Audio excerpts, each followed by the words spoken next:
তো এখানে নাম আসতো কিভাবে? এটা কি আমার বাপের টাকায় করছে? এটা তাহলে কেন আমার নাম থাকবে এখানে?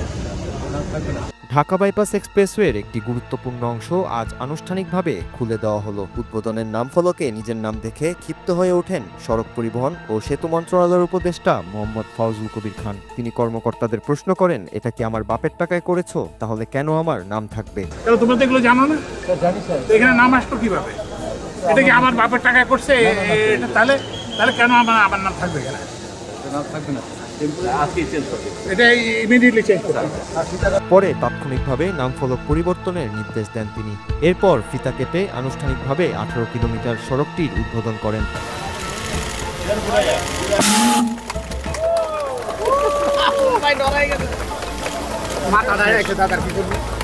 উদ্বোধন অনুষ্ঠানে উপদেষ্টা ফাউজুল কবির খান বলেন, দেশের রাস্তাঘাটের নির্মাণ ব্যয় আশেপাশের দেশের তুলনায় অনেক বেশি। তিনি বলেন, দুর্নীতি কমালে এবং প্রকৌশলীরা নজর দিলে রাস্তার নির্মাণ ব্যয় 20 থেকে 30% কমানো সম্ভব। তিনি আরও বলেন, আমাদের রাস্তায় নির্ভরতা কমিয়ে রেলপথ, নদীপথ ও আকাশপথের ব্যবহার বাড়াতে হবে এবং আমরা যেখানে যেটা উপযুক্ত সেখানে সেটার উপরেই জোর দেব। যেখানে নদীপথে মুভমেন্ট সহজতর হবে সেখানে নদীপথের উপর জোর দেওয়া হবে।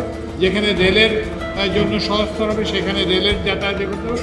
কারণ এই শুধুমাত্র এই সড়কের উপর যে নির্ভরতা, এটা আমাদেরকে কমাতে হবে। প্রকল্প সূত্রে জানা যায়, 2022 সালের মে মাসে শুরু হয় 48 কিলোমিটার দীর্ঘ এক্সপ্রেসওয়ে নির্মাণ কাজ। ভোগড়া বাইপাস থেকে মদনপুর পর্যন্ত বিস্তৃত এই প্রকল্পের 80% কাজ ইতিমধ্যেই সম্পন্ন হয়েছে।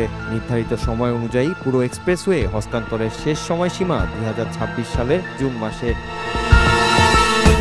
আংশিক উদ্বোধনের পর থেকে 18 কিলোমিটার অংশে যান চলাচল শুরু হয়েছে। তবে নিরাপত্তা নিশ্চিত করতে এক্সপ্রেসওয়েতে সিএনজি চালিত অটোরিকশা, ব্যাটারি চালিত অটোরিকশা ও মোটরসাইকেল চলাচল সম্পূর্ণ নিষিদ্ধ করা হয়েছে।